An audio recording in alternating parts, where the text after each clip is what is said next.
All right, let's talk about Texas agriculture. And when I say talk, I mean talk about a seriously massive, powerful industry. But behind all those big, shiny numbers, there's a story. One about exclusion.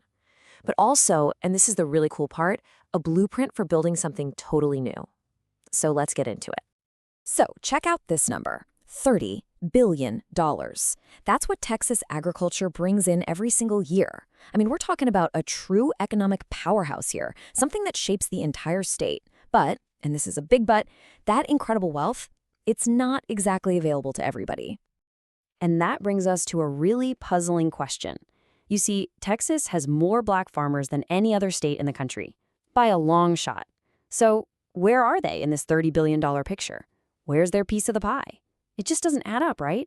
We've got to take a closer look at what's going on here.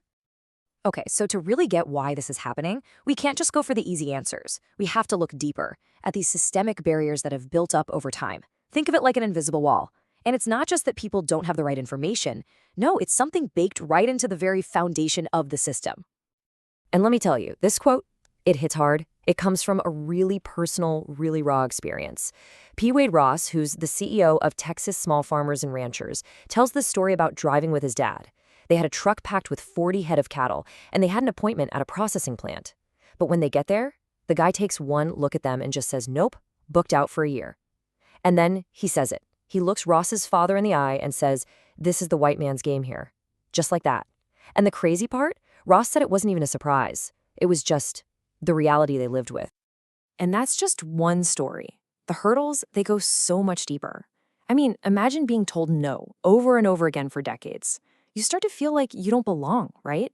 That's imposter syndrome, and a lot of farmers just stop trying for those bigger opportunities. Then you add in the fact that the USDA itself has admitted to withholding capital from them. You've got policies that just don't work for a small farmer who probably has another job, plus all these crazy, burdensome certification rules. You put it all together, and what you have is a system that's basically designed to keep people out. But this is where the story gets really interesting. Because a huge failure, a major rejection, turned out to be the exact thing they needed. It was the key, the thing that unlocked a whole new way forward. I love this. P. Wade Ross says it himself. Our biggest win was getting terminated. How wild is that? Getting fired from a local food program was their biggest win. It sounds completely backward, I know, but that one event gave them all the inside information they needed to create something for themselves. Yeah, getting kicked out was basically like getting a free 3-month masterclass on how the system works from the inside. They learned everything, how people get selected, the inspection process, all the hidden costs and unwritten rules that were keeping their farmers on the outside looking in. So when they were shown the door, they walked out with a goldmine of information, and they used it to reverse engineer a whole new system, one that was built for their community instead of against it. So all that knowledge they gained, it became the bedrock for a really innovative new approach from the Texas Small Farmers and Ranchers Community-Based Organization, or TSFR CBO for short. And they have this great name for their whole philosophy, farming with a shovel. And this right here, this quote, is the absolute core of everything they do. What seems like a people problem is actually a situation problem. Think about that. The issue was never the farmers. The problem was the broken, unfair environment they were stuck in. So their whole approach isn't about fixing people. It's about fixing the situation, changing the game itself. So how do they do it? It's all about being practical. They call it farming with nature and a shovel. It's a regenerative approach, which basically means using what you've already got, your own resources, the sun, the rain, to build up your soil. This is a game changer because it slashes your costs, makes your land healthier for years to come, and opens the door to farming for people who don't have a ton of cash to start with.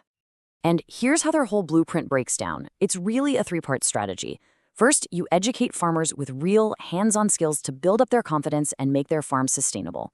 Second, you monetize their land. You create actual markets for them, food hubs, so they can earn while they learn, which is brilliant. And third, and maybe most important, you build a community. You create these peer coaching networks so nobody has to go it alone. It's education, economy, and community all rolled into one. So you can see, when they put all this into action, they're not just helping one farmer here and another one there. No, they're building an entirely new ecosystem, A whole new way of doing things with different rules, different expectations. They are literally creating a new normal. And just look at the difference. The old system, it was all about being dependent on outside markets, working all by yourself. The new normal they're building is about creating their own local economies, having strong peer networks for support. Before, information was locked away. Now, they've got on-demand learning. And the biggest thing, those huge barriers to entry, they're being replaced with on-ramps for everyone, no matter how small you're starting. Which leaves us with this final, really powerful question to think about. What if the solution isn't to fix the farmer, but to fix the system? All the work that P. Wade Russ and his organization are doing, it suggests that maybe, for generations, we've been trying to solve the wrong problem. It completely reframes everything. It shows that when a whole community has been pushed to the margins, the answer isn't to try and change the people. The real, lasting solution is to change the system itself.